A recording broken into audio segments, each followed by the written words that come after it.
नमस्कार दोस्तों, आप सबका स्वागत है। बिहार बोर्ड मैट्रिक परीक्षा के लिए विज्ञान से लघु उत्तरीय प्रश्न है, लिंग गुण सूत्र क्या है? लिंग गुण सूत्र क्या है? तो देखिए, इस प्रश्न का उत्तर कैसे देना है। प्रश्न आपको पूछा जाएगा कि लिंग गुण सूत्र क्या है, तो यहाँ उत्तर में यह आंसर लिखिएगा मानवों में कुल 23 जोड़े गुण सूत्र होते हैं और संख्या कितना हो जाएगा? 23 दूनो 46। मानव में 46 गुणसूत्र होते हैं, यानी 23 जोड़े। तो मानवों में कुल 23 जोड़े गुणसूत्र होते हैं, जिसमें से अंतिम 23वां जोड़ा लिंग गुणसूत्र कहलाते हैं। इसी के कारण कोई मानव नर या मादा, नर मतलब हो गया पुरुष और मादा मतलब हो गया नारी यानी औरत के रूप में जन्म लेते हैं। नर यानी पुरुष में गुणसूत्र क्या पाया जाता है? एक्स और वाई पाया जाता है। पुरुष में गुण क्या पाया जाता है? एक्स और वाई लिंग गुणसूत्र पाए जाते हैं। पर मादा में एक्स पाया जाता है। मादा में क्या पाया जाता है? एक्स यानी कि मादा मतलब महिला में एक्स लिंग गुणसूत्र होते हैं। अब देखिए नर यानी कि पुरुष में क्या होता है? एक्स और वाई गुणसूत्र पाए जाते हैं और महिला में क्या पाया जाता है? एक्स पाया जाता है। अगर पुरुष का गुणसूत्र एक्स और महिला का एक्स तो है, तो ये दोनों जब मिल जाएगा तो क्या हो जाएगा? लड़की पैदा होगा। अगर पुरुष नर का गुणसूत्र वाई और महिला का तो एक्स रहबे करता है, जब ये एक्स वाई मिल जाएगा तब क्या होगा? लड़का पैदा होगा। तो समझ गए यहाँ पे कि मानव में कुल 23 जोड़े गुणसूत्र होते हैं। आपको ऑब्जेक्टिव में पूछ दिया जाएगा कि मानव में गुणसूत्र की संख्या कितनी है, तो आपको कितना लगाना है? 46 लगाना है। और अगर जोड़े पूछा जाए तो 23 लगाइएगा।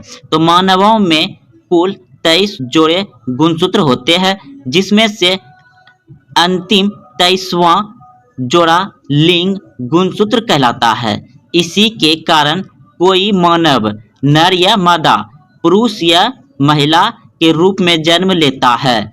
नर एक्स वाई लिंग गुणसूत्र होते हैं, पर महिला में एक्स लिंग गुणसूत्र होते हैं। तो आप समझ गए, प्रश्न था लिंग गुणसूत्र क्या है।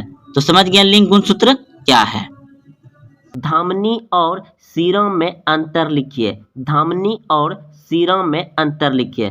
तो देखिए आंसर इधर लिख देंगे, उसके बाद धमनी इधर लिखेंगे और इधर सिरा लिखेंगे। तो देखिए धमनी में 1 नंबर दे करके लिखेंगे कि इसकी दीवारें मोटी, लचीला तथा कपाट रहित होती है। धमनी की दीवारें मोटी, लचीला तथा कपाट होती है। अब लिखेंगे सिरा में 1 नंबर दे करके, इसकी दीवारें पतली होती हैं। सिरा की दीवारें पतली होती हैं। अब देखिए धमनी में लिखेंगे 2 नंबर दे करके, इसकी गुहा पतली होती है। और सिरा में लिखेंगे 2 नंबर दे करके, इसकी गुहा मोटी होती है।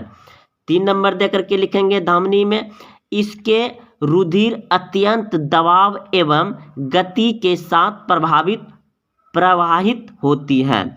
और सिरा में लिखेंगे इसके रुधिर कम दबाव के साथ धीरे धीरे प्रवाहित होती है, यानी कि बहती है। प्रवाहित मतलब बहती है। तो देखिए एक बार फिर से हम पढ़ रहे हैं, आप लोग ध्यान से सुनिएगा कि प्रश्न था धमनी और सिरा में अंतर लिखिए। तो उत्तर में लिख देंगे इधर धमनी, इधर सिरा। तो धमनी में 1 नंबर देकर के लिखेंगे इसकी दीवारें मोटी, लचीला तथा कपाट रहित होती है। और सिरा में लिखेंगे इसकी दीवारें पतली होती हैं। धमनी में फिर 2 नंबर देंगे और लिखेंगे इसकी गुहा पतली होती है। और सिरा में 2 नंबर देकर के लिखेंगे इसकी गुहा मोटी होती है। अब इसका लिखेंगे धमनी में इसके रुधिर अत्यंत दाव एवं गति के साथ प्रवाहित होती है।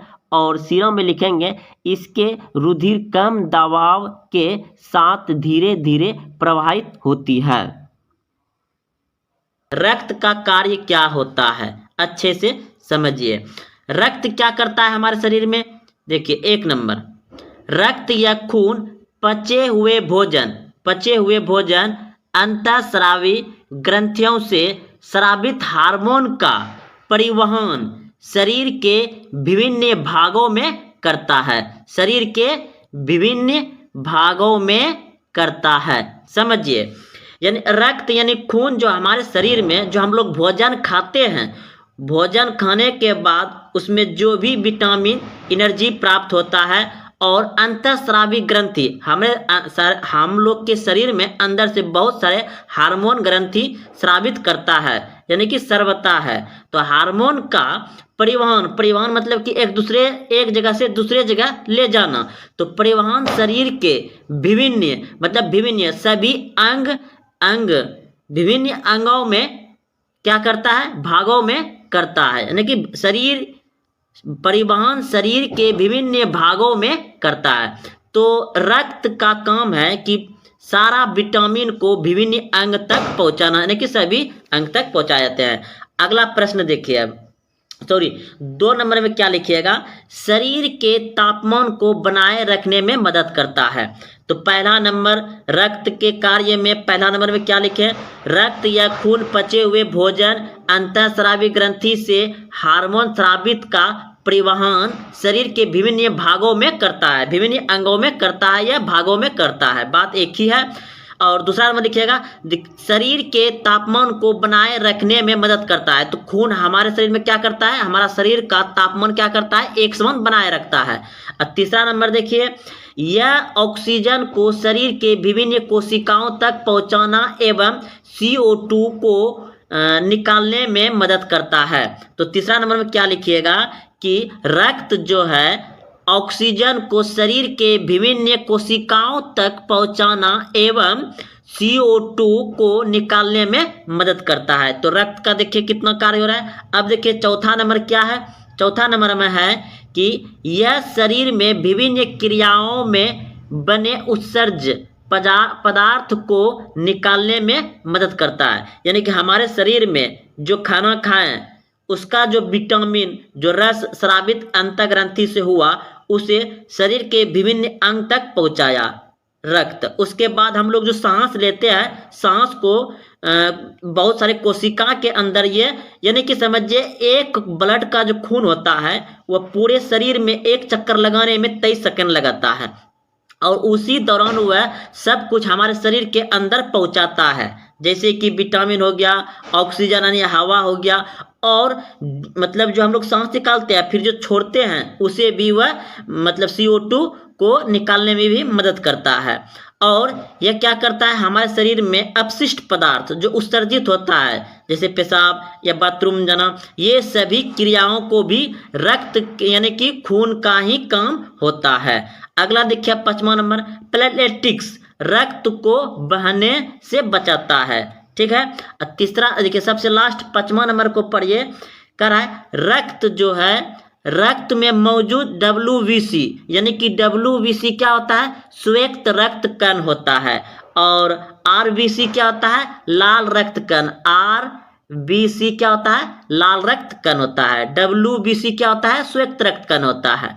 तो देखिए रक्त में ही WBC यानी श्वेत रक्त शरीर को रोगों से लड़ने की क्षमता प्रदान करता है, ठीक है। तो सबसे पहले हम लोग के शरीर में रक्त जो निकलता है, कौन सा रक्त निकलता है? उजला टाइप का रक्त निकलता है। अगर आपको कोई खोच लग जाए, कुछ भी हो जाए शरीर के, सबसे पहले उजला टाइप का रक्त निकलता है, जिसे हम WBC कहते हैं। और वही हमारे शरीर में अन्य वायरस कीटाणु से जो भी आकर के हम लोग को, जैसे कि कोई कीड़ा काट लिया, कोई मच्छर काट लिया, तो वह सभी पहले वही रक्त लड़ता है, यानी कि वह हम लोग के शरीर का क्या है? कवच है। कौन? श्वेत रक्त कण। तो दोस्तों यह क्वेश्चन बिहार बोर्ड में आपको पूछ सकता है कि रक्त के कार्य को लिखें, यह 5 नंबर का प्रश्न पूछे जाएगा आपको। और हाँ दोस्तों, हमने औद्योगिकरण और ये क्या दांडी यात्रा, सत्याग्रह, यानी कि जितने भी 5 या 3 नंबर का प्रश्न पूछे जाते हैं उन सारे वीडियो को बना करके अपलोड कर दिए हैं। और आप जरूर देखें और कॉपी में उतारें, 2-3 बार 4 बार पढ़ें ताकि आपको याद रहे और मैट्रिक में अच्छे नंबर से आप पास हो। जय हिंद, जय भारत। मिलते हैं अगले वीडियो में। तो देखिए प्रश्न है आपका कि उत्पादक और उपभोक्ता में अंतर बताइए। उत्पादक और उपभोक्ता में अंतर बताइए। तो यहाँ पे आप आंसर लिखिएगा। और उत्पादक और उपभोक्ता में निम्न अंतर है लिख दीजिएगा। और इधर उत्पादक लिखिएगा, इधर लिखिएगा उपभोक्ता। देखिए उत्पादक में 1 नंबर दे करके लिखना है, ऐसे जीव जो प्रकाश संश्लेषण की क्रिया से अपना भोजन बनाते हैं उत्पादक कहलाते हैं। और उपभोक्ता में लिखना है 1 नंबर दे करके, ऐसे जीव जो अपने भोजन के लिए दूसरे जीवों पर निर्भर करते हैं उसे उपभोक्ता कहते हैं। और फिर दूसरा नंबर दीजिएगा उत्पादक में यहाँ, और लिखिएगा हरे पौधे उत्पादक होते हैं। और उपभोक्ता में लिखिएगा सारे जीव जंतु उपभोक्ता होते हैं। तो आप समझ गए उत्पादक एवं उपभोक्ता में क्या अंतर होते हैं। एक बार फिर से हम पढ़ रहे हैं, ऐसे जीव जो प्रकाश संश्लेषण की क्रिया से अपना भोजन बनाते हैं उत्पादक कहलाते हैं। हरे पौधे उत्पादक होते हैं।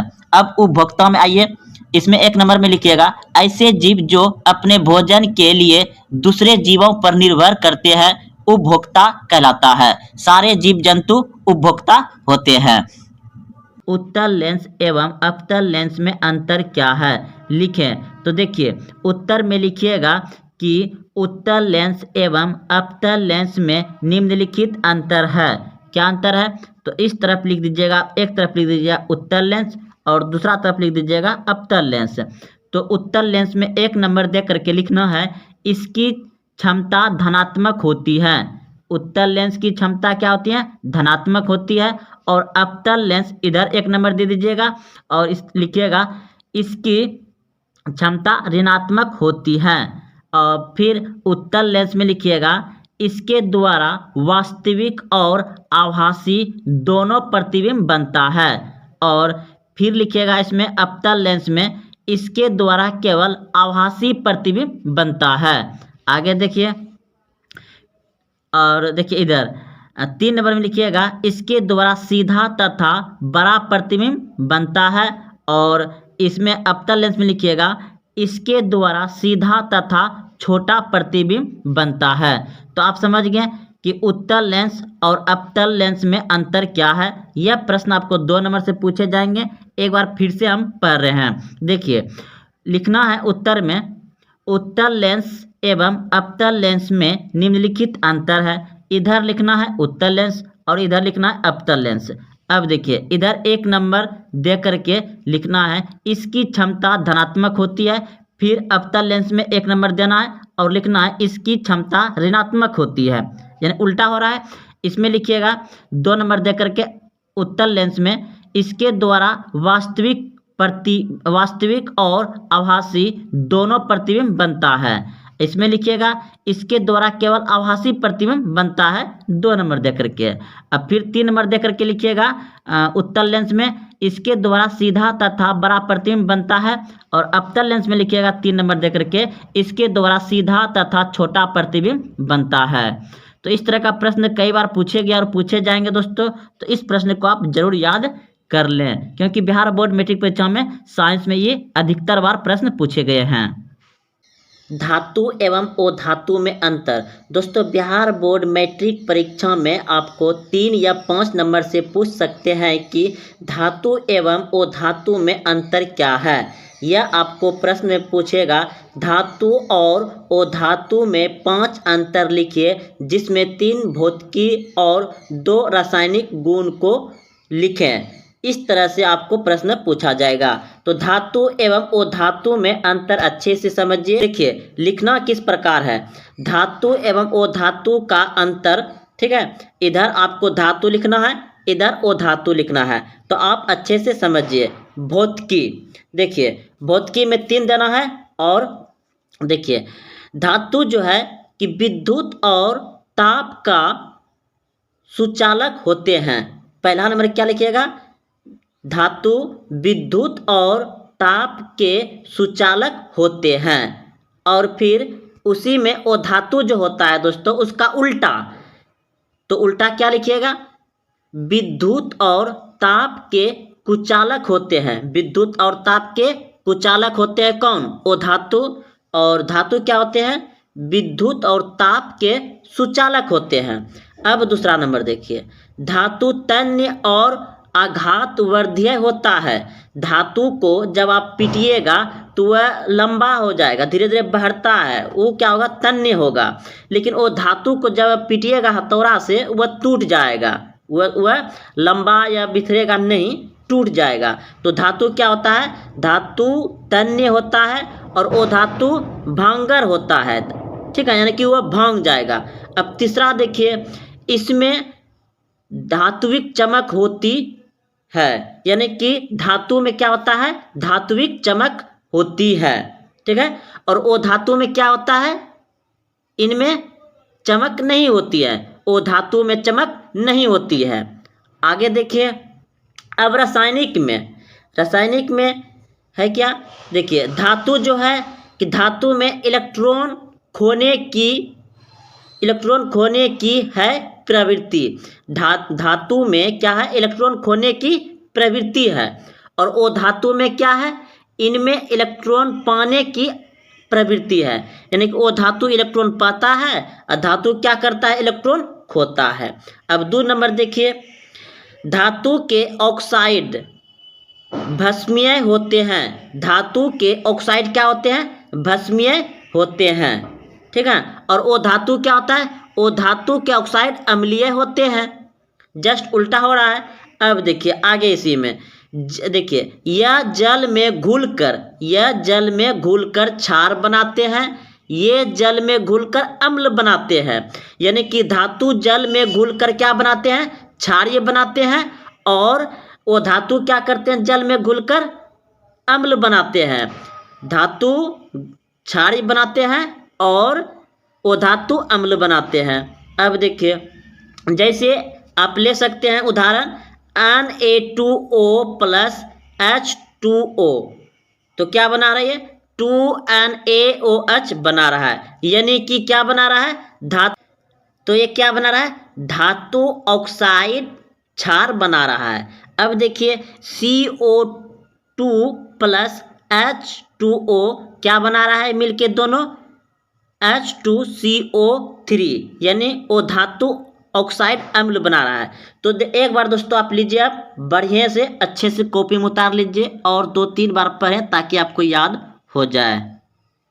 दोस्तों इसी तरह से हम आपको डांडी यात्रा पर लेख, औद्योगिक क्रांति पर लेख, काकोरी कांड, जो कि 2-3 नंबर से पूछे जाते हैं, बहुत सारा वीडियो बना करके अपलोड कर दिए हैं। आप जाएं प्लेलिस्ट देख करके क्वेश्चन को समझें और याद रखें, ताकि आप बिहार बोर्ड मैट्रिक परीक्षा में अच्छे से अंक ला सकें।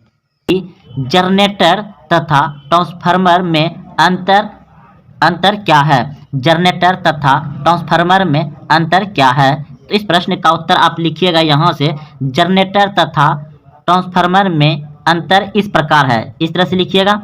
इधर आप जनरेटर लिख दीजिएगा और इधर ट्रांसफार्मर लिख दीजिएगा। तो जनरेटर में 1 नंबर दे करके लिखिएगा, यह विद्युत उत्पन्न करता है। और ट्रांसफार्मर में लिखिएगा कि ट्रांसफार्मर विद्युत की वोल्टता को परिवर्तित करता है, यानी ट्रांसफार्मर क्या करता है, विद्युत का जो वोल्टेज होता है उसे घटाता है, बढ़ाता है। अब देखिए जनरेटर में लिखिएगा 2 नंबर दे करके, यह घूमने वाली मशीन है। और ट्रांसफार्मर क्या है, यह स्थिर मशीन है, यह एक जगह स्थिर रहता है। आप ट्रांसफार्मर देखे होंगे बहुत सारा। अब देखिए यह 3 नंबर लिखिएगा, जनरेटर में देख करके, यह AC तथा DC दोनों प्रकार की धारा उत्पन्न करता है, ठीक है। अब इसमें लिखिएगा आप 3 नंबर देख करके कि ट्रांसफार्मर केवल AC धारा प्रवर्तित करता है, समझ गए। यानी कि ये 3 नंबर में क्या था, जनरेटर जो करता है क्या, यह AC तथा DC दोनों प्रकार की धारा उत्पन्न करता है, और ट्रांसफार्मर केवल AC धारा प्रवर्तित करता है। और देखिए 4 नंबर में लिखिएगा कि इसके द्वारा विद्युत उत्पन्न करने से पहले टरबाइनों द्वारा घुमाया जाता है। और इसमें लिखिएगा इसे किसी के द्वारा घुमाया नहीं जाता है। 4 नंबर में लिखिएगा ट्रांसफार्मर में इसे किसी के द्वारा घुमाया नहीं जाता है। और इसमें तो आप समझ जाएंगे, इसके द्वारा विद्युत उत्पन्न करने से पहले टरबाइनों द्वारा घुमाया जाता है।